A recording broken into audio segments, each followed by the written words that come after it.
नमस्कार मित्रों, ओम digital study channel पर आपका हार्दिक स्वागत है। इस वीडियो के अंतर्गत आज हम राजस्थान में उद्योग विकास से संबंधित 25 महत्वपूर्ण प्रश्नों के बारे में चर्चा करेंगे और इनके इर्द गिर्द बनने वाले महत्वपूर्ण प्रश्नों पर भी डिस्कशन करेंगे।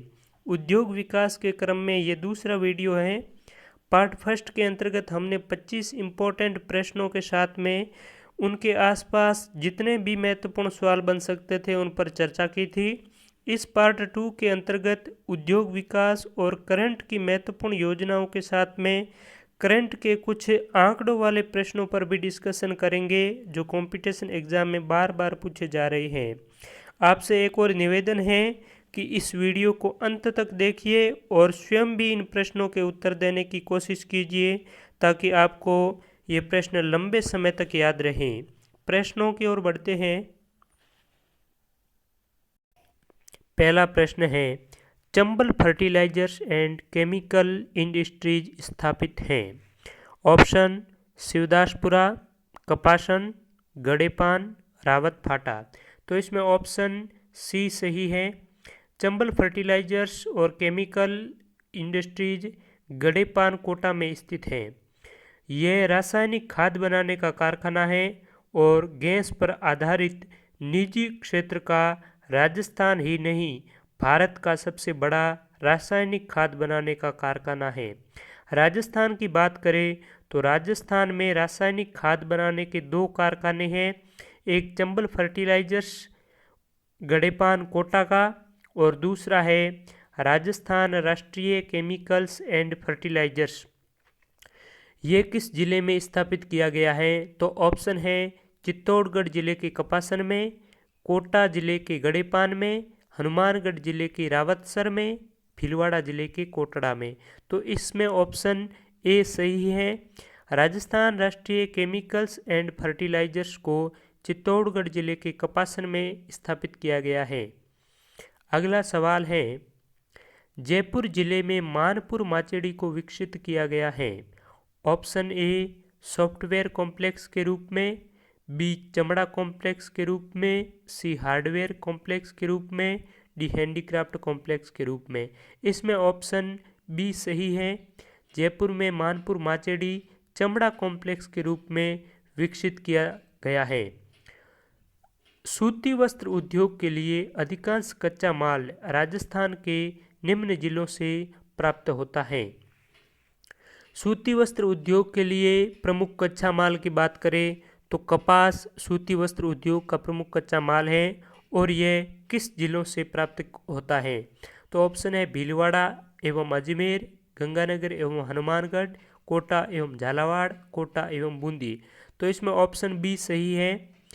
कपास की सर्वाधिक उत्पादकता गंगानगर एवं हनुमानगढ़ जिले में है, तो यहाँ से ही सूती वस्त्र उद्योग के लिए प्रमुख कच्चा माल है वो प्राप्त होता है। भूमि विकास बैंक किसानों को ऋण उपलब्ध करवाता है। कम अवधि के लिए, मध्यम अवधि के लिए, दीर्घ अवधि के लिए, केवल भूमि सुधारों के लिए। तो इसमें ऑप्शन सी सही है। भूमि विकास बैंक किसानों को ऋण उपलब्ध करवाते हैं और भूमि विकास बैंक का मुख्यालय जयपुर में स्थित है। इसमें एक बात आपको और ध्यान रखनी है कि भूमि विकास बैंक की स्थापना 26 मार्च 1957 को हुई थी और ये दीर्घ अवधि के लिए ऋण उपलब्ध करवाता है। अगला सवाल है, लघु अवधि कर्ज की अवधि क्या है? 2 वर्ष से 5 वर्ष तक का या अधिकतम 15 माह, 1 से 2 माह, अधिकतम 12 माह। तो इसमें ऑप्शन बी सही है।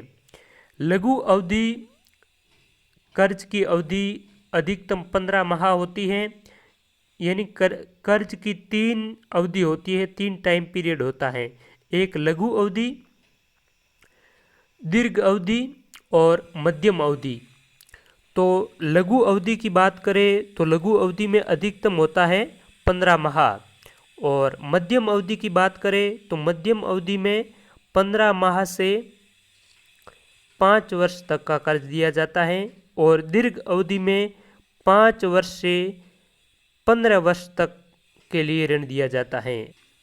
अगला सवाल है, सिलिकॉन सिटी प्रथम सेजों में से एक है जो भारत सरकार एवं राजस्थान सरकार से स्वीकृत हो चुकी है, कहाँ स्थित है? ऑप्शन है जयपुर अजमेर रोड पर, बोरानाड़ा जोधपुर में, खुशखेड़ा भिवानी में, दिलवाड़ा माउंट आबू में। इसमें ऑप्शन सी सही है। सिलिकॉन सिटी खुशखेड़ा भिवानी जो अलवर जिले में स्थित है। जयपुर में स्थित आईटी पार्क किस नाम से जाना जाता है? ऑप्शन है Infosys world city, Mahindra world city, Wipro world city, Vedanta world city. इसमें ऑप्शन बी सही है। जयपुर में information technology park Mahindra world city के नाम से जाना जाता है। महिंद्रा वर्ल्ड सिटी को विकसित करने में रिको यानी राजस्थान उद्योग विकास एवं विनियोजन निगम लिमिटेड और महिंद्रा लाइफ स्पेस डेवलपर ने मिलकर Mahindra world city IT park को विकसित किया है। अगला सवाल है, मेवाड़ टेक्सटाइल मिल्स कहाँ स्थित है? ऑप्शन है चित्तौड़गढ़, भीलवाड़ा, ब्यावर और अजमेर। इसमें ऑप्शन बी सही है। मेवाड़ टेक्सटाइल्स मिल्स भीलवाड़ा में स्थित है। इसकी स्थापना 1938 को हुई थी। 1938 को मेवाड़ टेक्सटाइल्स मिल की स्थापना हुई थी। और मेवाड़ नाम से एक और मिल है जिसका नाम है मेवाड़ शुगर मिल, और मेवाड़ शुगर मिल की स्थापना भोपाल सागर चित्तौड़गढ़ में 1932 में हुई थी। मेवाड़ शुगर मिल राजस्थान की सबसे पहले स्थापित की गई शुगर मिल है, यानी कि राजस्थान की पहली शुगर मिल भोपाल सागर चित्तौड़गढ़ में है जिसका नाम है मेवाड़ शुगर मिल, और इसकी स्थापना 1932 में हुई। ये है मेवाड़ टेक्सटाइल्स मिल यानी मेवाड़ सूती वस्त्र मिल, और इसकी स्थापना 1938 में भीलवाड़ा में हुई थी।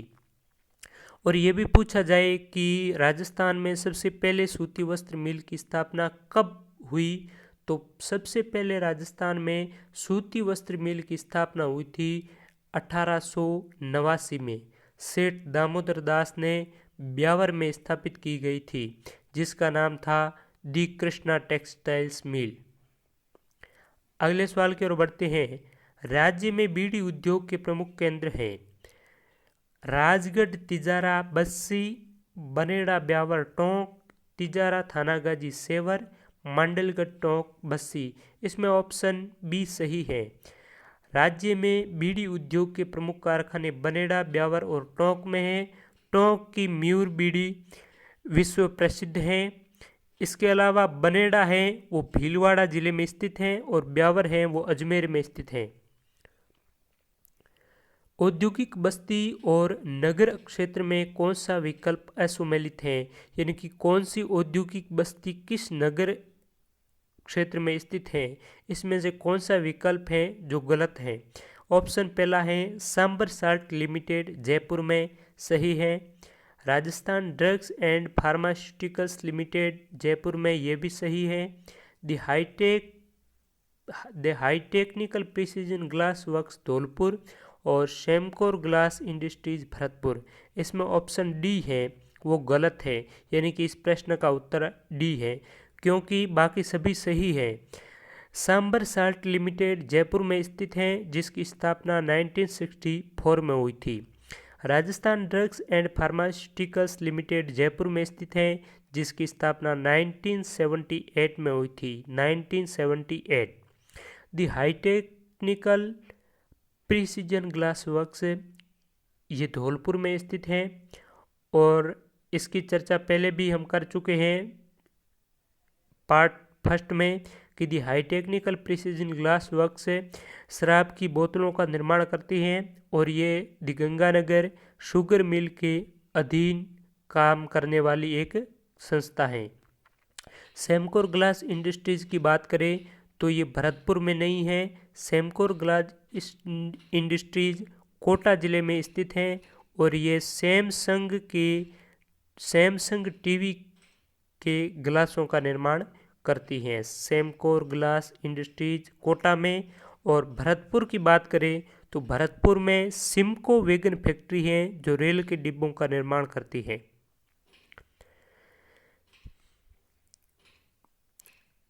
कौन सा विकल्प सुमेलित नहीं है? यानी कि इसमें सीमेंट उद्योग और नगर क्षेत्र की कौन सा सीमेंट उद्योग किस जिले में और किस नगर में विकसित किया गया है, इसमें कौन सा ऑप्शन है वो सुमेलित नहीं है। यानी कि बिरला व्हाइट सीमेंट जोधपुर, जयपुर उद्योग जयपुर, जेके व्हाइट सीमेंट नागौर, जेके सीमेंट गोटन। तो इसमें ऑप्शन डी गलत है। बिरला व्हाइट सीमेंट जोधपुर में स्थित है और जोधपुर में भोपालगढ़ के खारिया खंगार में बिरला व्हाइट सीमेंट का उत्पादन कर रहा है। जयपुर उद्योग जयपुर में है जो बावरा गांव में व्हाइट सीमेंट का उत्पादन करता है। जेके व्हाइट सीमेंट गोटन नागौर में स्थित है जो व्हाइट सीमेंट बनाने का कारखाना है। और जेके सीमेंट है, जेके सीमेंट की बात की जाए ये गोटन में नहीं है, जेके सीमेंट चित्तौड़गढ़ के निम्बाहेड़ा में स्थित है और ये भारत की राजस्थान का सबसे बड़ा सीमेंट उत्पादन करने वाला कारखाना है जेके सीमेंट। खेसला उद्योग के लिए प्रसिद्ध लेटा ग्राम किस जिले में स्थित है? ऑप्शन है जोधपुर, चूरू, बाड़मेर, जालोर। तो लेटा ग्राम जालोर में स्थित है और ये खेसला उद्योग के लिए प्रसिद्ध है। राजस्थान रिफाइनरी लिमिटेड पचपदरा के बारे में क्या सही नहीं है? पहला ऑप्शन है यह देश की प्रथम ऐसी परियोजना है जिसमें रिफाइनरी पेट्रोकेमिकल कॉम्प्लेक्स का सम्मिश्रण है। इसकी लागत 43,129 करोड़ रुपए है। यह परियोजना HPCL तथा भारत सरकार का संयुक्त उद्यम है। इसमें HPCL का हिस्सा 74% है। इसमें पूछा गया है कि कौन सा कथन है वो सही नहीं है, अर्थात गलत कथन को हमें ढूंढना है। तो इसमें ऑप्शन 3 नंबर का सही है, क्योंकि राजस्थान रिफाइनरी लिमिटेड HPCL और राजस्थान सरकार का संयुक्त उद्यम है, न कि भारत सरकार का। यह प्रश्न 6 जनवरी 2019 को वुमेन सुपरवाइजर एग्जाम में बाकायदा पूछा हुआ है और राजस्थान की लगभग कोई भी ऐसा एग्जाम इस परियोजना के उद्घाटन के बाद में नहीं गया है जिसमें ये प्रश्न नहीं पूछा गया है। तो ये अत्यधिक इम्पोर्टेंट प्रश्न है और आपको इसे अच्छी तरह से याद कर लेना है कि इसकी लागत है वो 43,129 करोड़ रुपए है, ये भी याद रखना है। इसमें हिंदुस्तान पेट्रोलियम कॉरपोरेशन लिमिटेड का हिस्सा है वो 74% है और राजस्थान सरकार का हिस्सा है वो 26% है, ये भी याद रखना है। और ये भारत की ऐसी परियोजना है जिसमें रिफाइनरी पेट्रोकेमिकल कॉम्प्लेक्स का भी सम्मिश्रण है।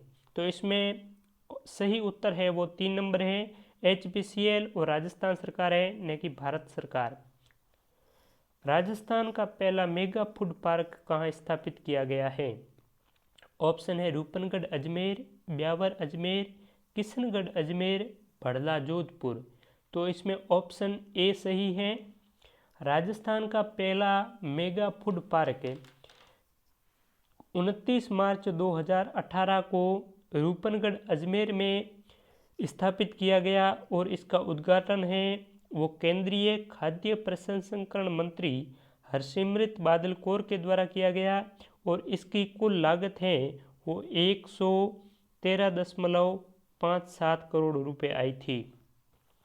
अगले सवाल है 2017-18 में प्रचलित कीमतों पर सकल राज्य मूल्य संवर्धन में कृषि एवं उद्योग का योगदान क्रमशः है।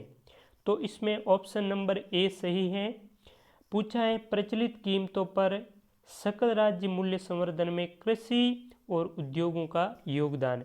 तो इसमें कृषि का योगदान है वो 24.7% है और उद्योग का योगदान 27.83% है।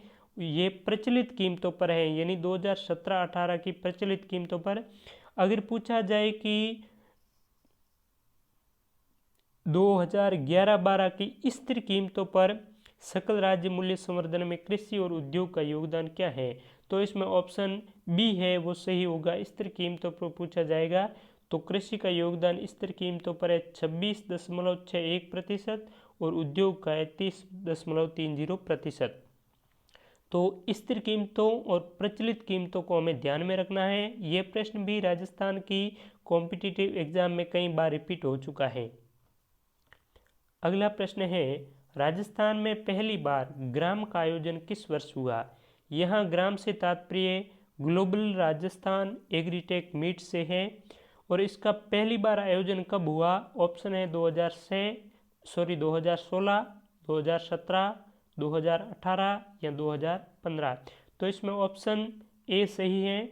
राजस्थान में पहली बार 9 से 11 नवंबर 2016 के बीच जयपुर में ग्लोबल राजस्थान एग्रीटेक मीट का आयोजन हुआ और इस आयोजन का मुख्य उद्देश्य था कृषि विकास को बढ़ावा देना और कृषकों को आधुनिक कृषि तकनीकों से परिचय करवाना था। और राजस्थान सरकार का दावा है कि इसके तहत लगभग 2 लाख किसानों से सीधा संवाद किया था। राजस्थान में अब तक 3 ग्राम का आयोजन हो चुका है।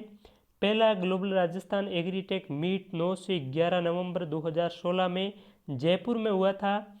दूसरा कोटा में 24 से 26 मई 2017 में हुआ था कोटा में, और तीसरा हुआ था वो 7 से 9 नवंबर 2017 को उदयपुर में। यानी कि जयपुर, कोटा और उदयपुर में अब तक ग्लोबल राजस्थान एग्रीटेक मीट का आयोजन हो चुका है। 2017 में 2 ग्राम का आयोजन हुआ था और 2016 में और प्रथम है वो जयपुर में हुआ था। अगला सवाल है, प्रचलित मूल्यों पर राजस्थान में प्रति व्यक्ति आय कितनी है? ऑप्शन है 76,126 रुपये, 1,05,51 रुपये, 82,291 रुपये, 1,12,231 रुपये। तो इसमें प्रचलित मूल्यों पर पूछा है तो इसका ऑप्शन बी सही है कि प्रचलित मूल्य पर राजस्थान में प्रति व्यक्ति आय 1,05,51 रुपये है। अगर पूछा जाए कि स्थिर मूल्यों पर राजस्थान में प्रति व्यक्ति आय है तो वो स्थिर मूल्यों पर है 76,126 रुपये। यह प्रश्न भी राजस्थान की कॉम्पिटिटिव एग्जाम में कई बार रिपीट हो चुका है, तो याद रखिए। अगर आपको ये वीडियो पसंद आ रहा है तो इस चैनल को सब्सक्राइब ज़रूर करें और अपने मित्रों के साथ में भी शेयर कीजिए। विजन 2020 के तहत राजस्थान में कितने सेक्टरों को प्राथमिकता देने की योजना है? ऑप्शन 3, 4, 5 या 7। तो इसमें ऑप्शन 3 सही है। यानी कि राजस्थान की पूर्व मुख्यमंत्री वसुंधरा राजे ने 2017-18 के बजट भाषण में विजन 2020 की संकल्पना रखी थी और इसके तहत 5 प्रमुख सेक्टरों को प्राथमिकता दी गई। और ये सेक्टर कौन कौन से हैं? तो सेक्टर पहला है निवेश को बढ़ावा देना, दूसरा है कौशल विकास, तीसरा है बेरोजगारी को कम करना, चौथा है अर्थव्यवस्था में सुधार और पांचवा है शिक्षा में सुधार। यानी कि शिक्षा में सुधार, अर्थव्यवस्था में सुधार, बेरोजगारी को कम करना, कौशल विकास को बढ़ावा देना और निवेश को बढ़ावा देना, ये विजन 2020 के 5 प्रमुख सेक्टर हैं। अगला सवाल है, भारत सरकार के स्मार्ट सिटी मिशन के तहत राजस्थान के कितने शहरों को शामिल किया गया है? ऑप्शन है 3, 4, 5, 6। ऑप्शन 2 नंबर सही है। भारत सरकार ने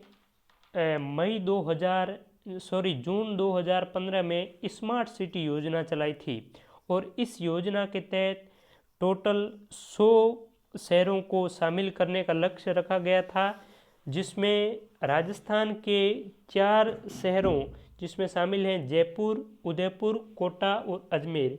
जयपुर, उदयपुर, कोटा और अजमेर को स्मार्ट सिटी मिशन में शामिल किया गया है और इसके तहत प्रत्येक जिले को या प्रत्येक सिटी को एक 100 करोड़ रुपए केंद्र सरकार के द्वारा दिया जाएगा और इन सिटियों को स्मार्ट सिटी के रूप में आधुनिक सुख सुविधाओं से युक्त बनाया जाएगा।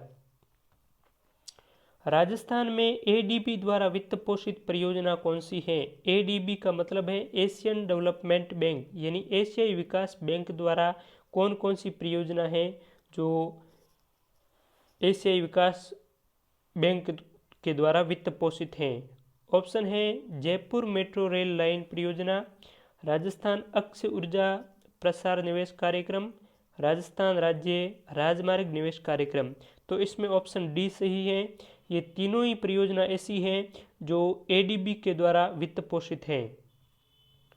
अगला प्रश्न है, राजस्थान में भारत सरकार के सहयोग से ऊर्जा दक्ष उपकरणों जैसे एलईडी बल्ब, ट्यूबलाइट, पंखों को किस योजना के माध्यम से वितरण किया जा रहा है? तो ऑप्शन है उजाला योजना, उज्ज्वला योजना, सौभाग्य योजना या उदय योजना। तो इसमें ऑप्शन ए सही है। उजाला योजना के तहत राजस्थान में एलईडी बल्बों, ट्यूबलाइटों और पंखों को वितरित किया जा रहा है। और उजाला योजना की बात करें तो इसकी शुरुआत 1 मई 2015 को हुई थी। पहले बचत लैंप योजना इस योजना के रूप में ही कार्यरत थी और बचत लैंप योजना को रिप्लेस करके उजाला योजना को शुरू किया गया है। और उजाला उन्नत ज्योति अफोर्डेबल एलईडी फॉर ऑल उजाला योजना का विस्तारित नाम है और इसकी शुरुआत 1 मई 2015 को हुई। और इसमें राजस्थान की बात करें तो राजस्थान में एलईडी यानी लाइट एमिटिंग डायोड बल्ब है वो 1.6 करोड़ एलईडी बल्ब राजस्थान में वितरित किए जा चुके हैं। एलईडी ट्यूबलाइट की बात करें तो 3,37,000 एलईडी ट्यूबलाइट हैं वो वितरित की जा चुकी है इस योजना में। ये फरवरी 2019 तक का डाटा है। और 84,000 पंखों को इस योजना के तहत वितरित किया जा चुका है, यानी कि 1.6 करोड़ बल्ब, 3,37,000 ट्यूबलाइट और 84,000 पंखों को फरवरी 2019 तक राजस्थान में उजाला योजना के तहत वितरित किए जा चुके हैं। राजस्थान में जापानी कंपनी जीका के सहयोग से संचालित परियोजना कौन सी है?